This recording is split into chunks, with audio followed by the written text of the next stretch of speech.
Today in Nerd History! Most people think of Deadpool as the wacky, irreverent, fourth-wall-breaking, R-rated superhero who busted box office records and looks suspiciously like Spider-Man. But those who have dug into the last couple decades of Deadpool comics know that there's a lot more going on with the guy than being just Bugs Bunny with a gun.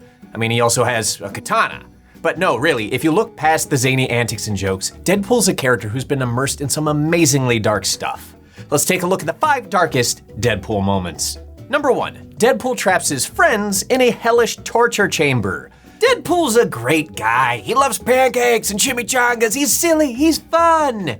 If you're a reader of one of his comics, that is. But to characters within the world of Deadpool, his behavior could frequently be described only as sadistic, violent, even evil. There are in fact few words better suited to describe the act of locking his blind roommate in a dungeon attic known as the Box.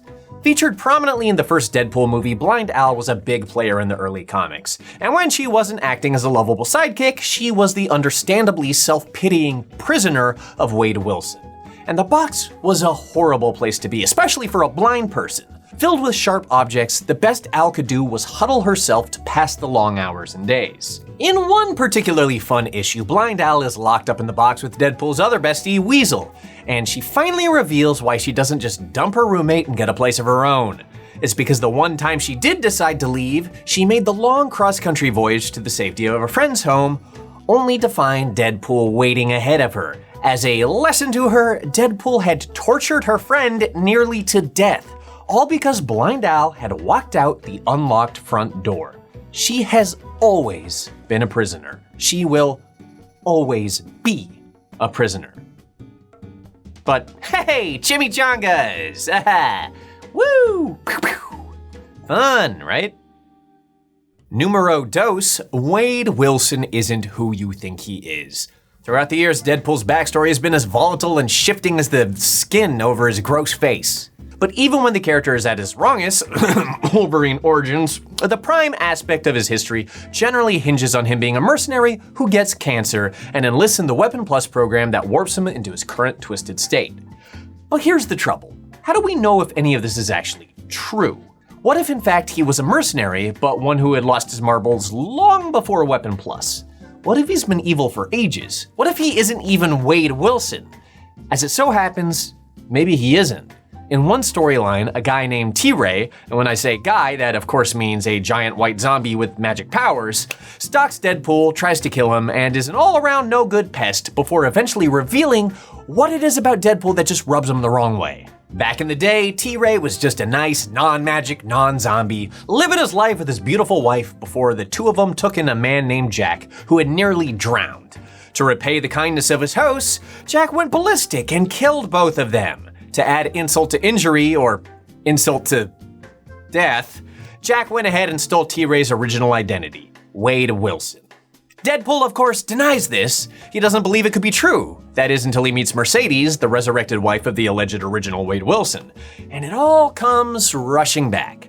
But rather than apologizing profusely and handing over the Wade Wilson name to its rightful owner like you'd expect from him, Deadpool freaks out, laughs madly, and ultimately decides that he just doesn't care.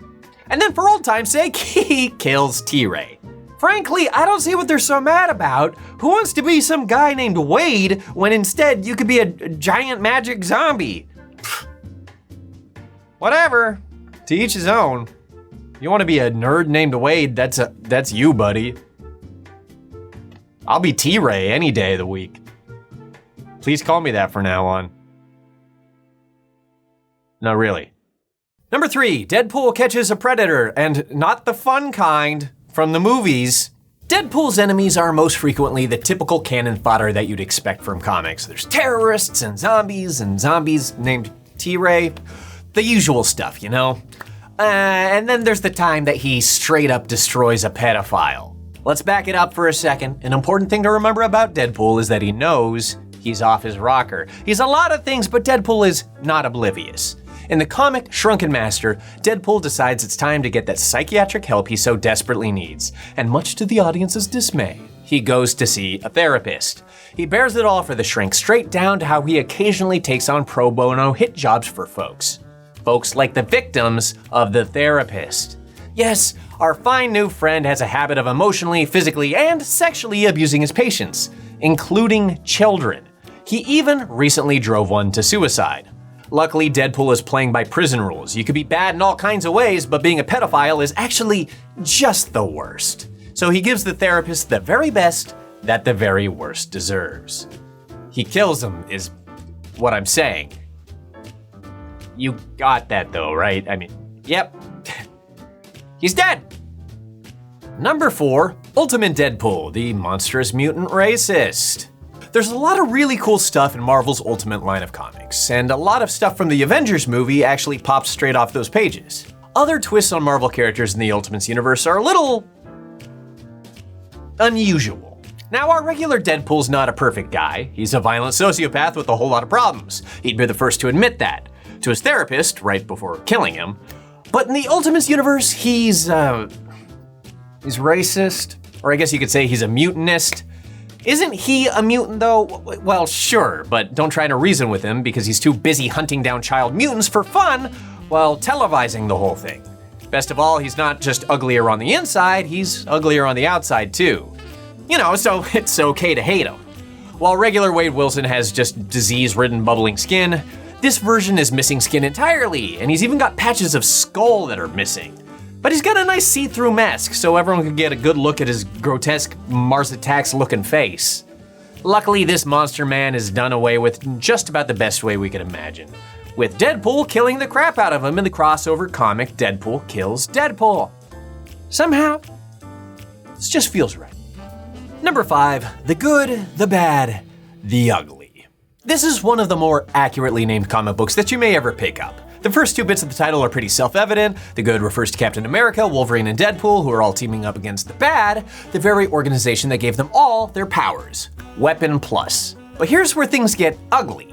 And when I say ugly, I mean really bonkers ugly.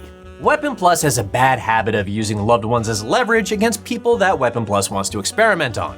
Thankfully, I guess, pretty much all of the loved ones of our 3 heroes are already dead. So what do they have to lose? Well, it's not that easy, it never is. Turns out that Deadpool is a deadbeat dad, a Deadpool-beat dad. Unbeknownst to him, he has a daughter named Ellie, born of a one-night stand with a woman named Carmelita, and both are being held captive by a Weapon Plus in an effort to coerce Deadpool into subservience. But like a cornered beast, Deadpool is left with only one option. Yep, he blows up the entire place, daughter and all. It's not like he knew anything about her anyway, what does it matter? Problem solved. Remind me, why is Deadpool lumped in with the good guys again? Eventually, of course, the writers walk this back and reveal that his daughter doesn't actually die, just her mom. Yay. But when Deadpool finds out, he reacts by killing the person protecting his daughter and takes sides with Nazi mode Captain America. So they're not exactly what you would call like a stable relationship. But look, comics are ongoing, so there's still plenty of time for Deadpool to have a redemption arc for the many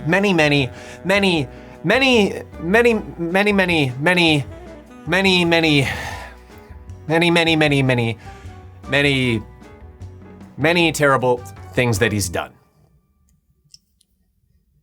It's a lot of terrible things.